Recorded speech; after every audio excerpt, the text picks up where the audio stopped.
Africa as you've never seen it before. For the first time, a unique camera and trained observers reveal a new world. Their images may change your view forever.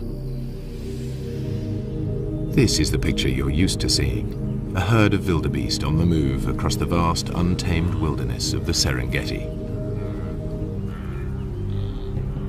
And this, the animal portrayed as the noble king of the beasts, along with his fellow hunting experts, supposedly lording it over their domain.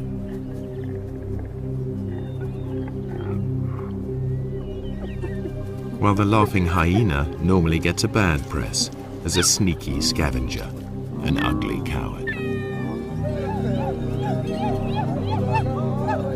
Usually too, humans are kept out of the shot, yet the presence of the Maasai and of their cattle affects the whole balance of nature in this area. Now, the most sensitive low-light camera in the world shows you truer images.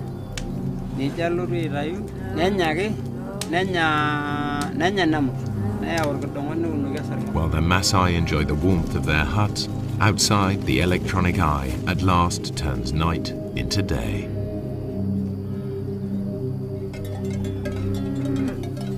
In the pitch black, unexpected scenes challenge conventional expectations.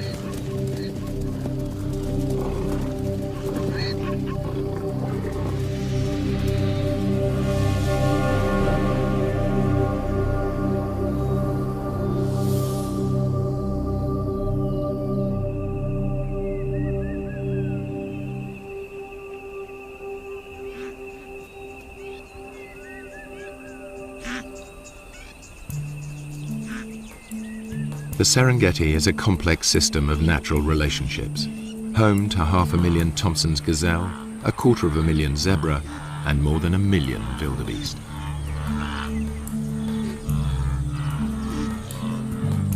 The wildebeest are the stars of the spectacular migrations as they follow the rains to lush grasslands. This is the greatest concentration of game in all Africa.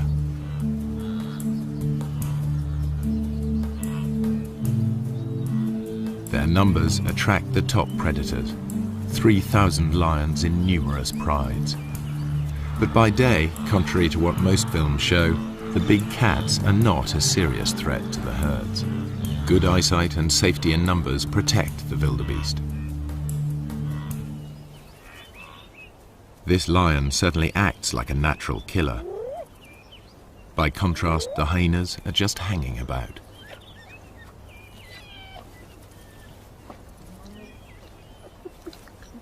In fact, he didn't make the kill. He stole it from more skillful hunters. The blood on their faces proves just who did make the kill. All too often, hyenas are portrayed as light-fingered latecomers. Yet, while the hyenas were feeding, the Prince of Thieves appeared.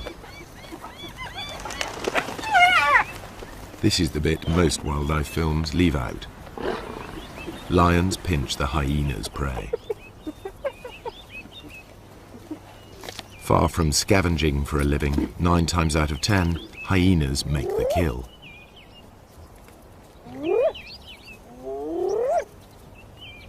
At first sight, the lion and the hyena are locked in a struggle for the same prey.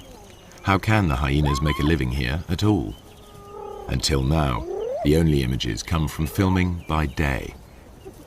But lions and hyenas hunt most of their food in the dark. The balance of power is about to shift for everyone here.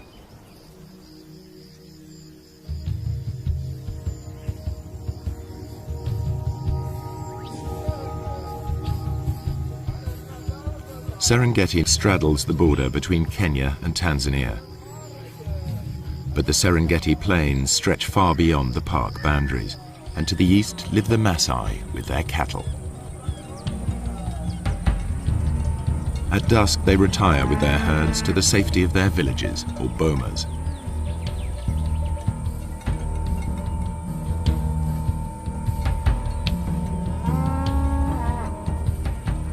A wall of thorns keeps thieves and attackers away from their cattle and huts.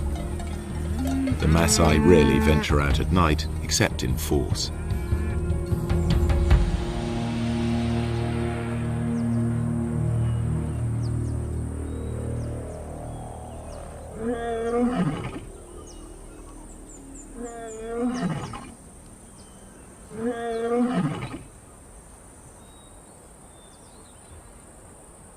Empty by day, the grazing land suddenly looks rather full, and these cats are not here for a nap.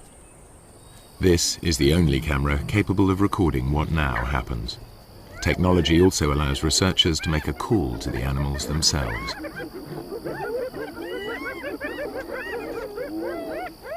Tom Maddox is counting predators in the Serengeti. He too thought the Maasai land was empty of lions and hyenas, as they're never seen by day.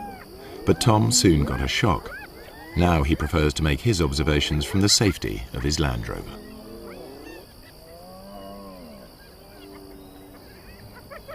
We use this technique that we call call-ins, and we basically have a tape of hyenas on a wildebeest kill. And when hyenas are on a kill, they make these whooping noises and these fighting noises. There's also a lion on the tape and it's fighting with the hyenas, and there's all this big commotion over this kill. And we play this tape on speakers on top of the car. And because lions and hyenas both rely on scavenging quite a lot in their diet, when they hear this tape, a lot of them will come in and they'll investigate it, thinking they're going to get a free meal. It was amazing where they come from. They just kind of melt out from the bushes in places you'd never have imagined a lion could have hidden, often quite close to where I was doing the call-in. And then it was equally amazing once the call-in's over, once they decide to go back under cover, usually about the time that the Maasai are starting to come out of the bomas around 7 o'clock. Again, the lions will melt straight back into the bushes. 1 minute the line's there, the next minute it's gone completely, and I know it must be sitting there somewhere, and they're so hard to find again. The ultra-sensitive camera is many times more powerful than Tom's military scope.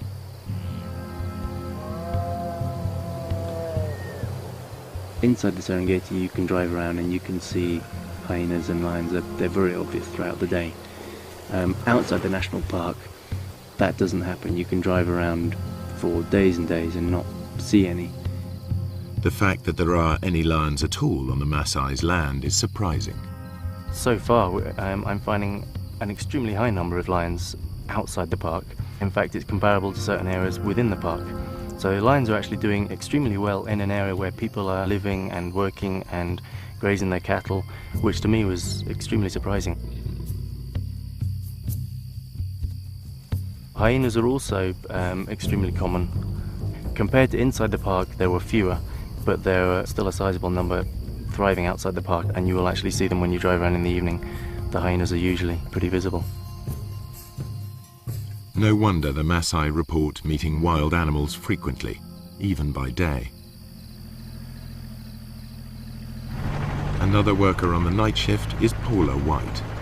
She's interested in studying hyenas in this different world, to learn how they and the lions carve up each other's catches. And like her quarry, she follows her ears. I'm going out to see if I can find some hyena kills. Take a look at how many clan members are on the kills and whether or not there's any clashes going on.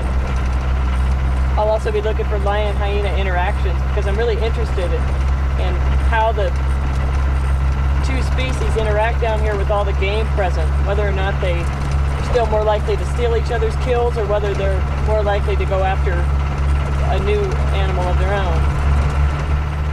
So what I'd be doing is driving the roads looking for action, and then I'd stop once in a while and listen for sounds of kills, listen for any animals whooping. Sounds travel much further in the cool night air. On a still night, hyenas can hear whooping over 10 kilometers away.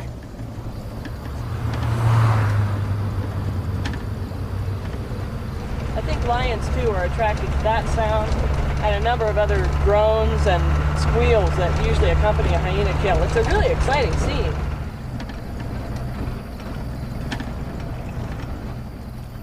There's a hyena running in front of me on the road right now.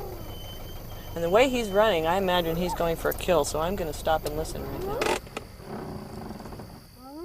What Paula and Tom are seeing leads them to rethink the conventional ideas about hyenas and lions at night and day.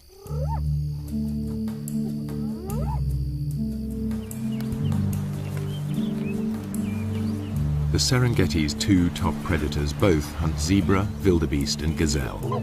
It's a mystery how they survive when they appear to compete for the same prey. Usually in nature, two competitors can't share the same food supply. There simply isn't enough for them both. Yet they both thrive, and although lions and hyenas share the same diet, the two animals are very different. The one thing they have in common is that their societies revolve around the females. Among cats, lions are unique in the way they live together. Most cats are solitary. Lions form small groups, prides. At the heart of each pride are relations, sisters, cousins and aunts. Strange lionesses and their cubs will be attacked.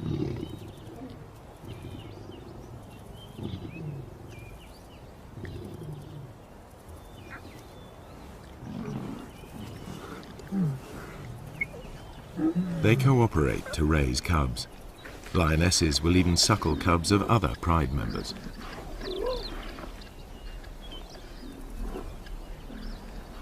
In a lion pride, any female leader will have earned her place, unlike hyenas where leadership is largely inherited.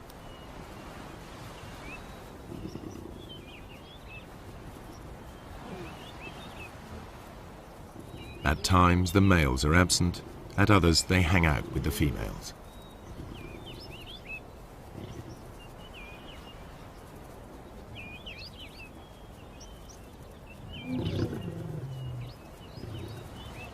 At times they're peaceable, even tender.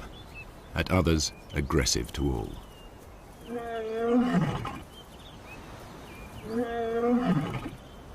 In spite of their smaller size, lionesses not only retaliate, they may even pick fights with the males.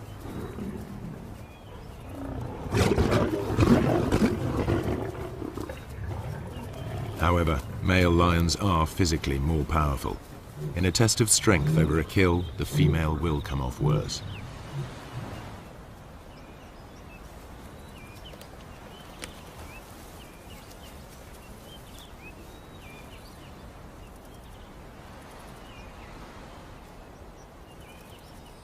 Spotted hyenas live in large clans, averaging 50 or more members.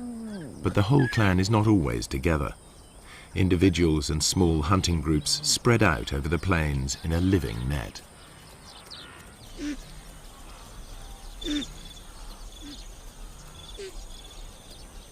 In the Serengeti, hyenas usually make dens in abandoned burrows. Here the cubs are easily hidden from lions and other predators. Litters are small, only one or two.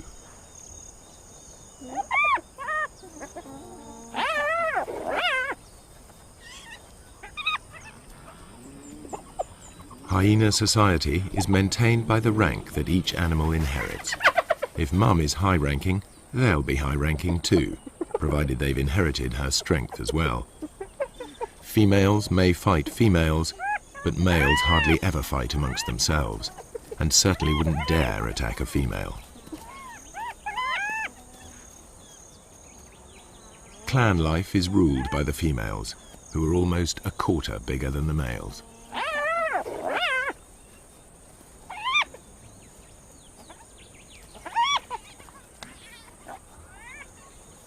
The cubs fight in their first days of life, but once they know their place, they're far more likely to play together than to scrap.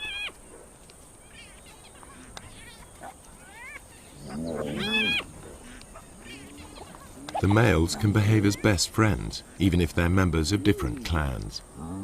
Hyena's behavior is highly complex.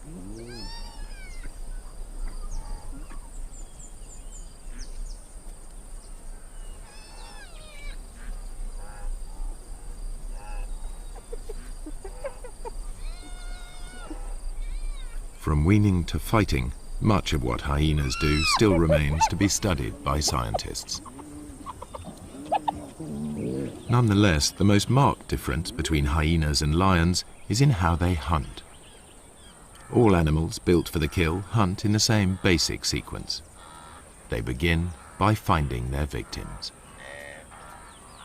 Next, they single out a target by scanning the herd. Later will come the approach, then the contact, finally the meal.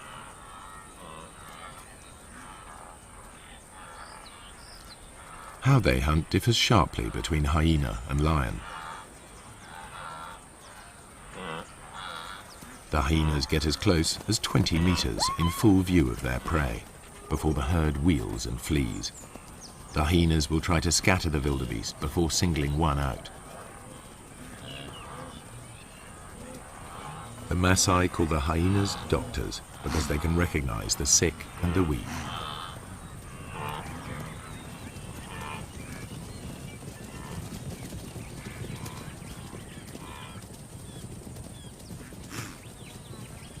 They run down their prey like wolves. Hyenas are endurance hunters. Chases can last up to 5 kilometers at full speed. Lions can't sustain this. They are sprinters. After the rainy season, much of the Serengeti National Park is a sea of long grass. The lions use it to mask their presence. They approach unseen by careful stalking or occasionally by lying in ambush.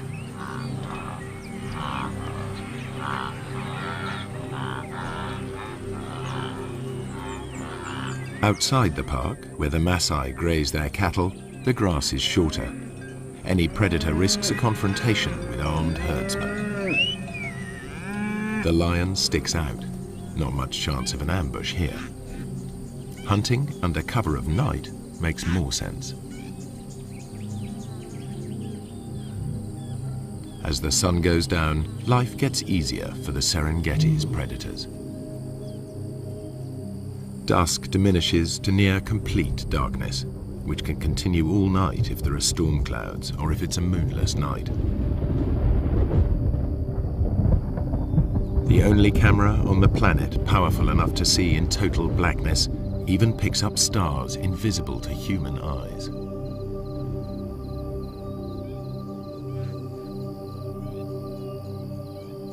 Suddenly, the landscape is illuminated as if by searchlight.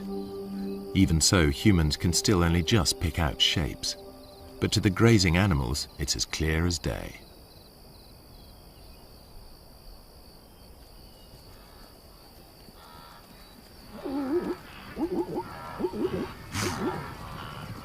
The camera reveals crouching lions invisible to the naked human eye.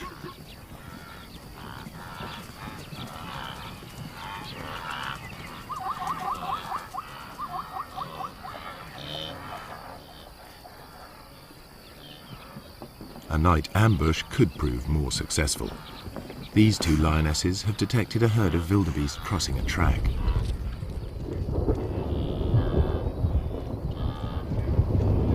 When the moon is up, the lions are limited to the techniques they use by day, stalking and ambushing. But it won't always be so light.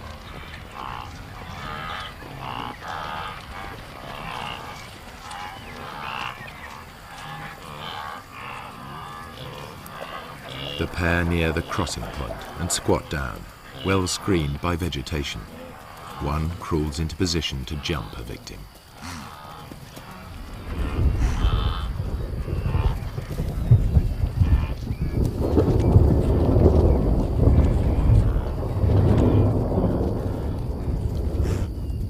A quick dash and it's soon over.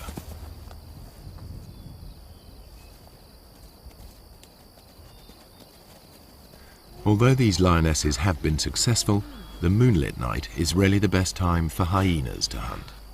The cool of the night air allows them to keep on running, something the easily tired lions cannot do.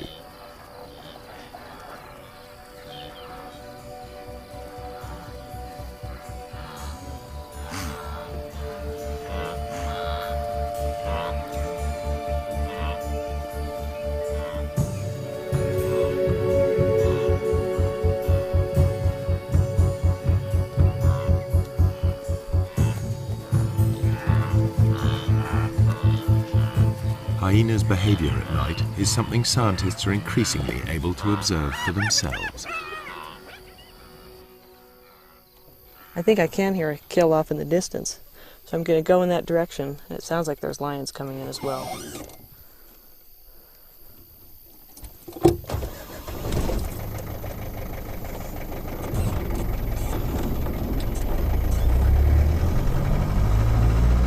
Paula White's night vision goggles work because they and the camera see in the special infrared headlights of her Land Rover.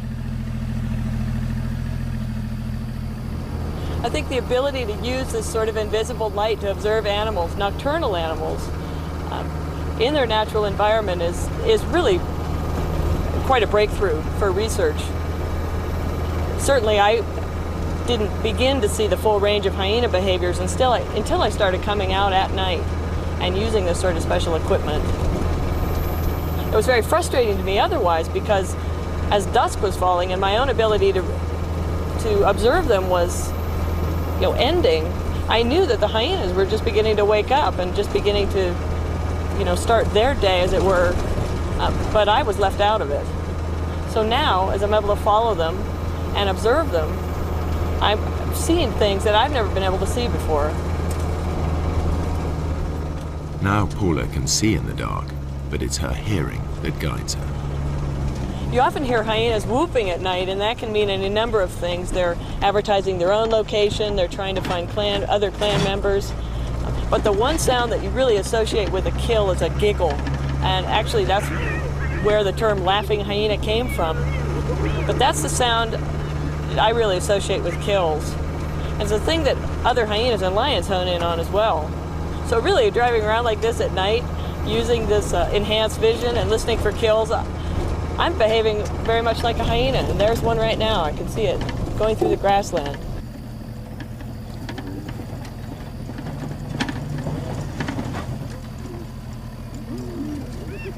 A hyena's jaws are among the most powerful of any animal species.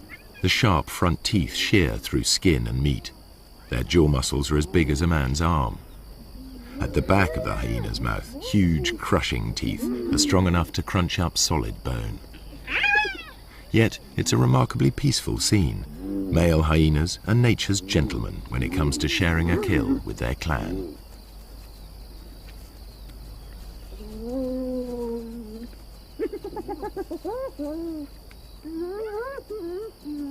Although the hyenas gulp down their meal, lions arrive in time to take the food from their mouths.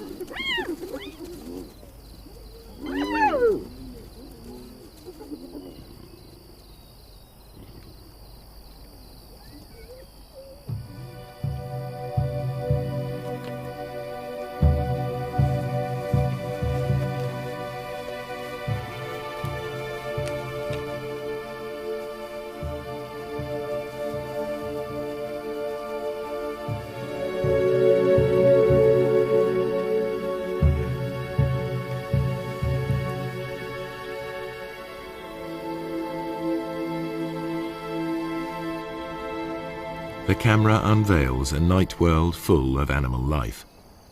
Just how close these animals come to humans astonishes the researchers.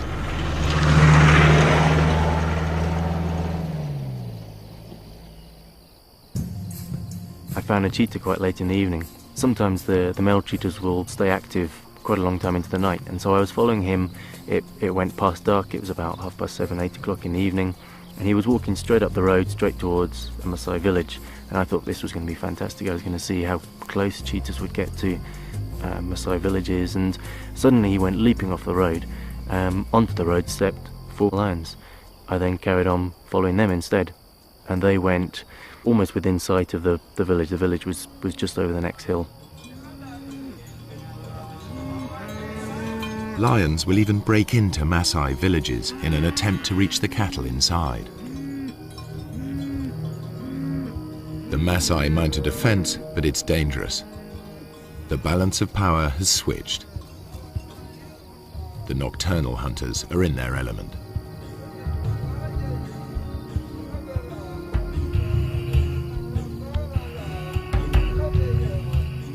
There are burglars about. The guard dog is aware of the hyena, but the Maasai will register its shape only dimly.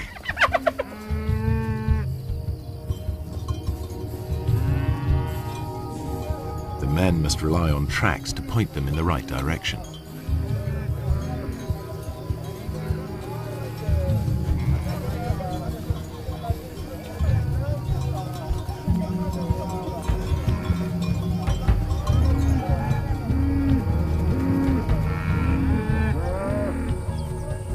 During the attack, a cow was killed and dragged off.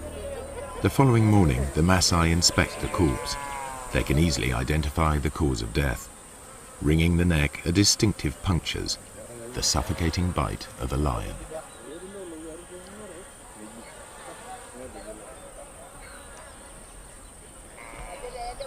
The culprit also mauled a warrior. The wounds could quickly become infected. The tribal doctor cleans the site thoroughly, without anesthetic. The Maasai prize suffering without complaint above all.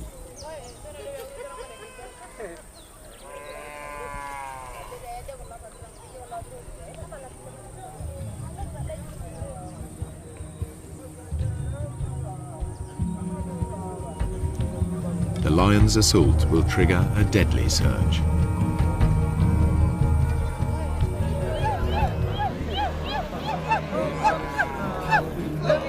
Maasai warriors respond to the alarm. The young unmarried men gather. This is what they've been training for years.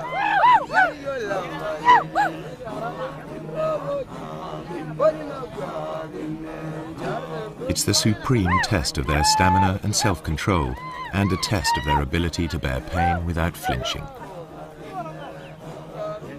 This is what they've been waiting for just such a chase. Success will give them a passport to adulthood, the chance to find a good wife. Failure will mark them for the rest of their lives. But before they can take part, they need to demonstrate their fitness. The elders will decide who will and won't go.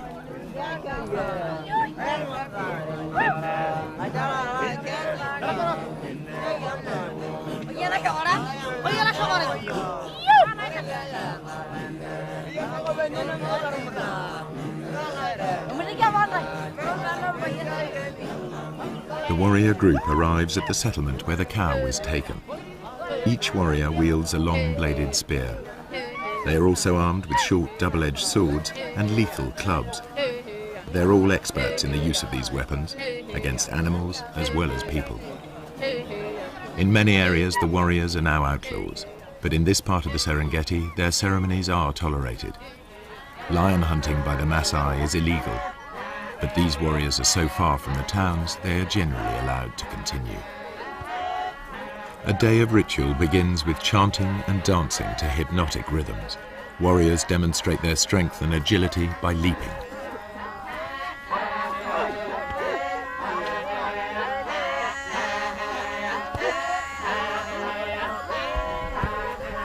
Fueled by intoxicating herbal drinks, they dance into the night.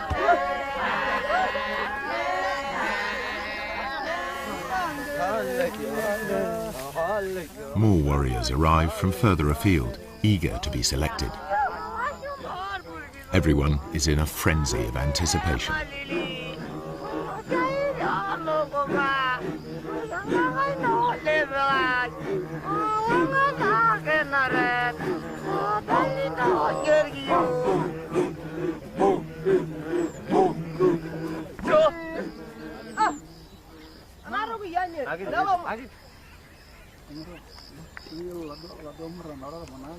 Ole Lembikas, a village elder, addresses the warriors. He sobers them by reminding them of the dangers ahead. He tells them to work together, to trust each other, and to return safely. Then he urges them to enjoy the party. It could be their last.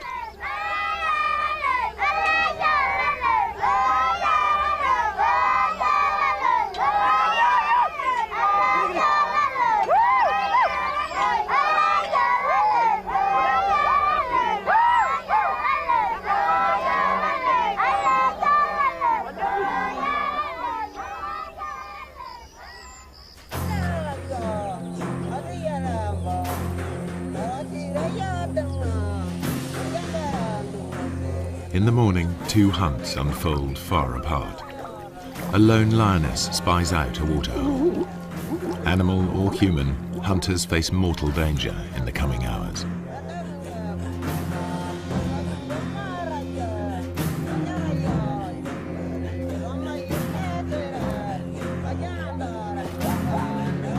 For lions, daytime hunts are the most difficult. For filmmakers, this is when it's easiest to film, so this is the image that's so often repeated. Prey unaware of the lioness hidden in the grass.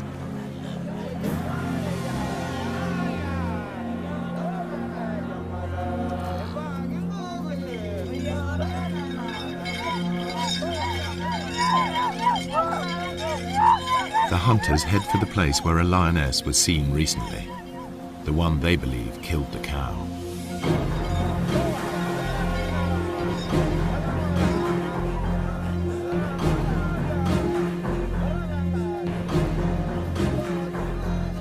The herds are busy drinking.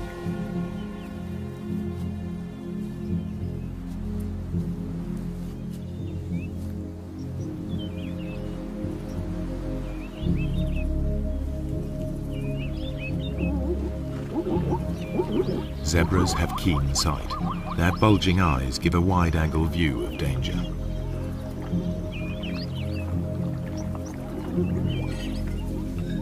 Lions hate and fear Maasai. The bells around the warriors' ankles make it clear to any lions they're coming. The lions on Maasai land will always hide in deep cover. The warriors must flush the beast out into the open. Then they have a chance to tire it out before they come in with their spears. The lioness edges closer.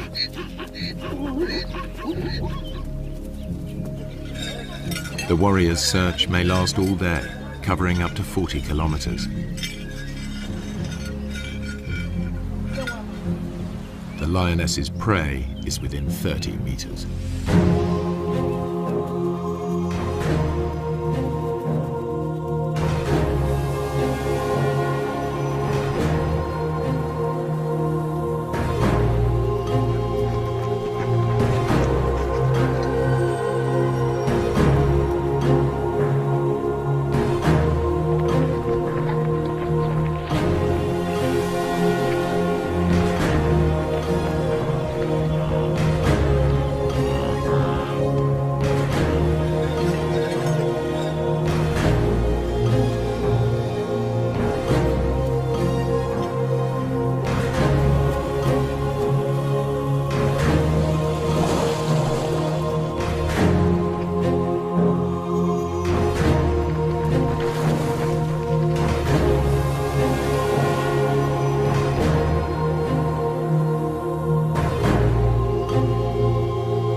They think it's all over.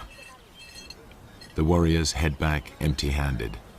The lioness returns to collect the cub she left earlier.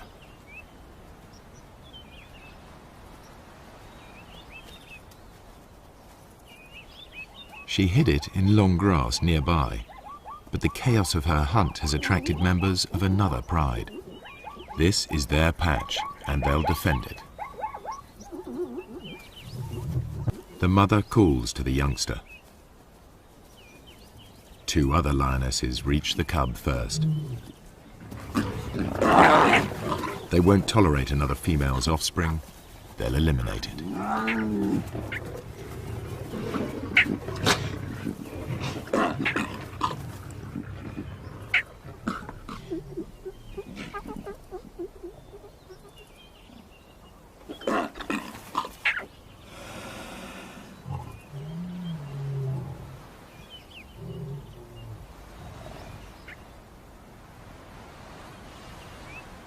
This is not about hunger. The corpse is left to the vultures and hyenas. The mother's life too is under threat. She's no relation. The pride will kill her if she stays.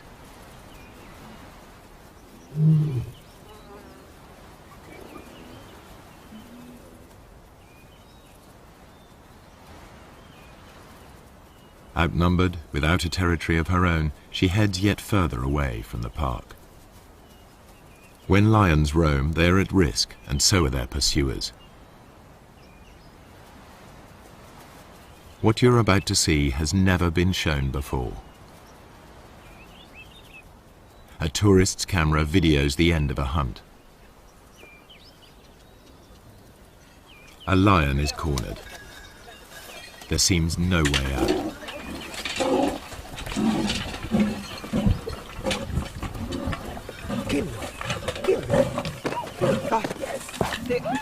A warrior throws a spear.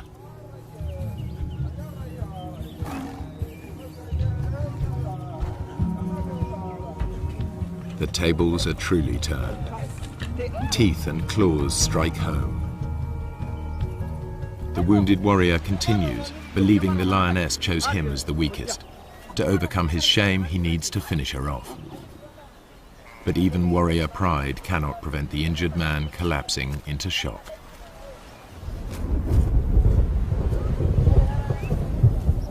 Meanwhile, the lioness dies of her wounds. She's wearing a radio collar, a park lion. Two different worlds clash. The Maasai collect a trophy, the scientists collect data. Each sees the lion in a different light. It's not a romantic, we like to live with wildlife kind of situation, but they never do something to the extent that if a lion is being a problem, they don't go out and try and kill every single lion that they can find in the entire area. I have great respect for them for tolerating them to such a great degree. In truth, the warriors have made a lethal mistake. The wrong lion has paid the price, and the outcome is nearly fatal for one Maasai.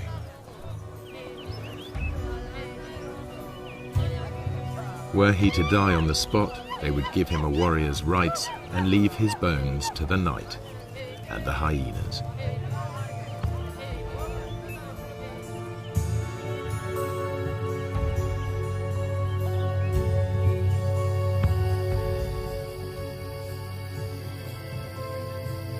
Night is the time of the four-footed hunters.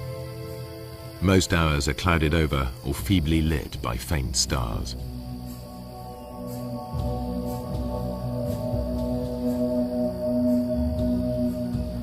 On moonless nights, the Maasai only leave the safety of their bomas in groups. But there is no safety in numbers now for the grazers of the plains.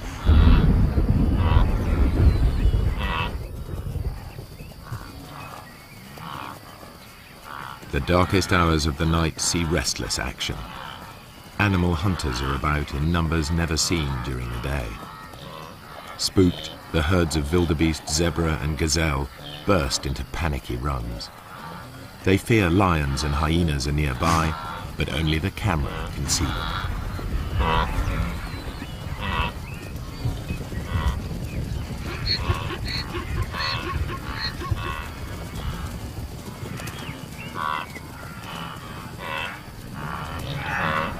Not only the zebra are uneasy, a clan of hyenas is also on edge.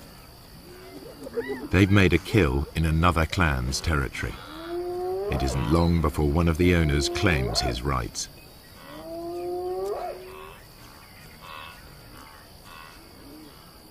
He calls for support from the other residents.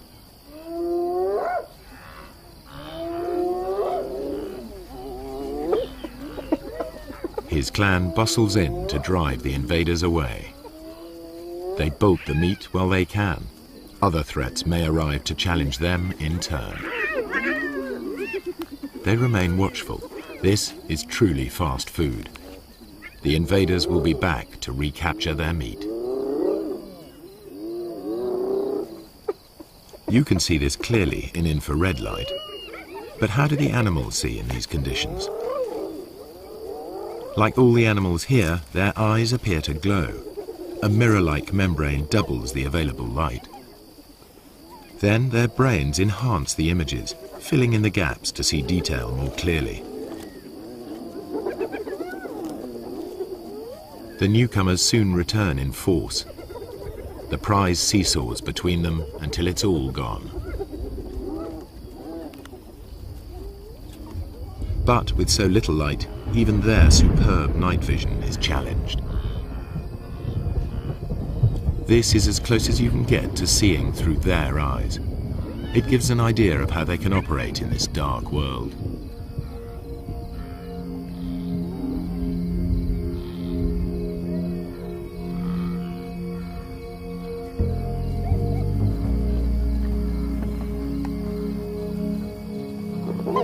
The lions and hyenas continue their battles, as if unhindered by the darkness.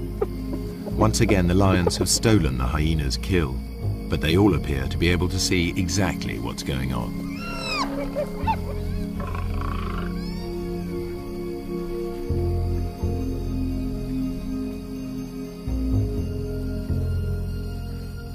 And when the lions go hunting, they do so just as they are. They wander off in the general direction of the sound of herds of animals. To the lions, the herds are almost invisible at any distance, just dull grey smears.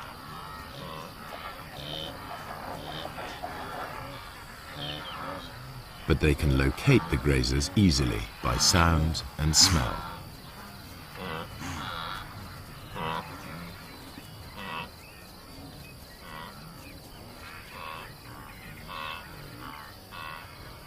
Night is the only time that lions can approach undetected here on the short grass plains. You are about to see for the first time how and when the lions of the Serengeti catch most of their food.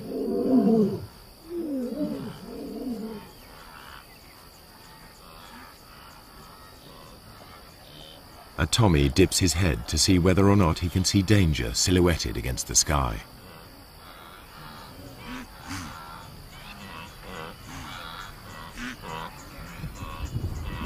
The circling lion is almost invisible.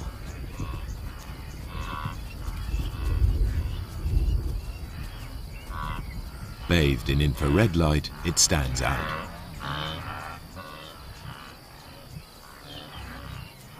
Another Tommy can hear something and is off.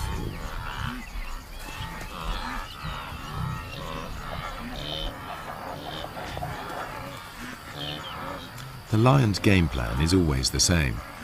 Get close to the herds, then spread out. They don't need to make any effort to hide themselves. Only their footfalls give them away. And because they're unseen, lions are no longer at a disadvantage as they approach their quarry.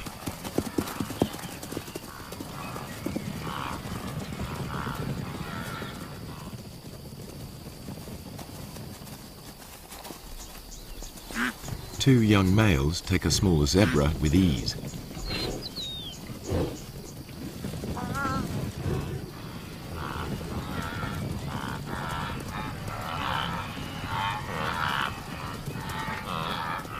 A lioness gives chase. A high kick lets her quarry escape.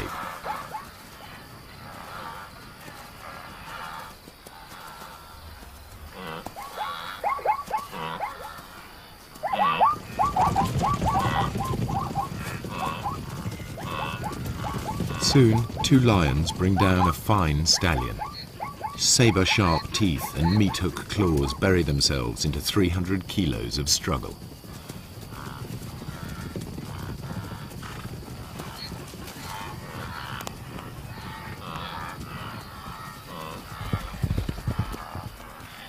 One lion grips the throat in a stranglehold, the other prepares to feed. Their ability to keep a grip on their prey in pitch darkness makes the kill possible. Everything the camera has disclosed comes together. The apparent competitors for the same food survive because there are times when one is more successful than the other. The animals hunt in different ways, by day and by night, and in differing light. These unique images show that the relationship between lions and hyenas is more complex than traditional pictures allow. The lions steal kills, and the so-called cowardly hyenas are often merely out to reclaim their prey.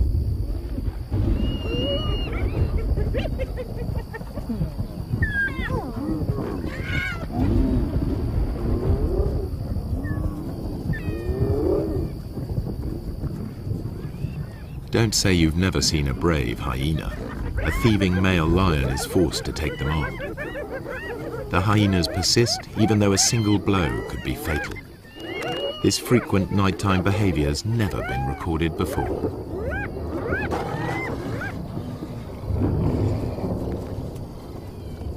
There's much more going on in the dark than people have realized, and there must be many more secrets still to be revealed.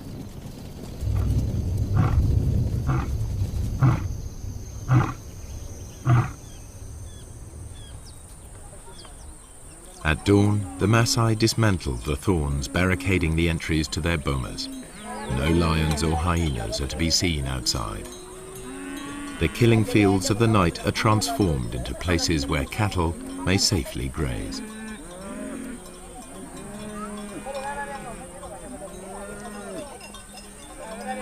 By day, everything is in the Maasai's favor. The cool of night and the light of the moon are ideal conditions for the hyena, a long-distance runner. But the darkest nights belong to lions, which can rely on built-in weapons and brute force. The truer picture that has emerged applies by day as well. Hyenas can kill when lions are too conspicuous, and it's the lions that are the scavengers.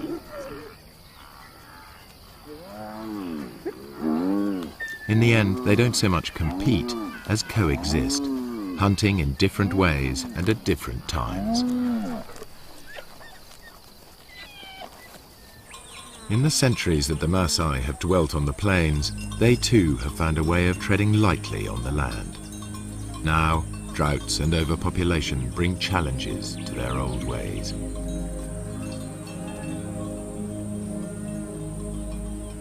Within a decade, this cattle pasture will be covered with crops.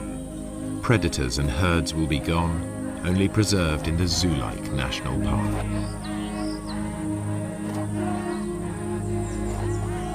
The warriors will step back into history, their culture bartered for bit parts in conservation and tourism. If the Maasai have a vital lesson to teach, it is that lions give meaning and purpose to their lives, worthy adversaries for warriors.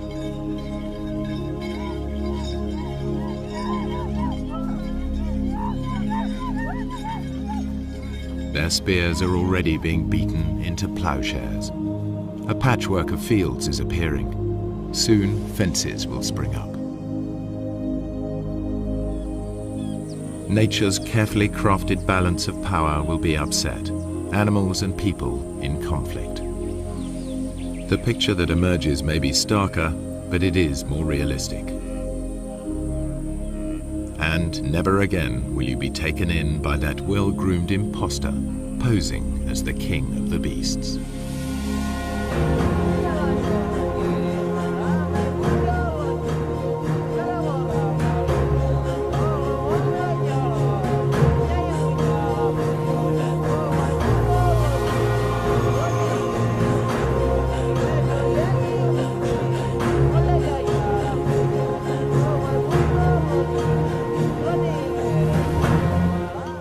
Storm on the African plains, and a lucky filmmaker in the perfect position to capture it all on tape.